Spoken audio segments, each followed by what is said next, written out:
ఈరోజు చూశారు కదా, ఇప్పుడు ఉదయము ఏదైతే మా వృత్తి పని వారి యొక్క సంపన్న వర్గాలలో 26 మంది కుల వృత్తులు వారి ఆధ్వర్యంలో ఈరోజు ఉదయము బోనము తీసుకురావడం జరిగింది కిందికెళ్ళి.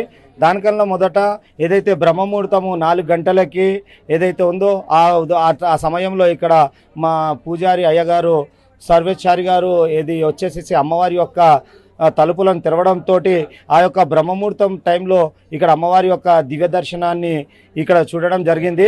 తర్వాత ఇక్కడ మేము బయలువారం వచ్చేసేసి అమ్మవారికి ఎల్లమ్మ పటం వేయడము ఆనవాయితీగా వస్తుంది. ఇక్కడ మేము అమ్మవారి యొక్క ఎల్లమ్మ పటం వేయడం జరుగుతుంది.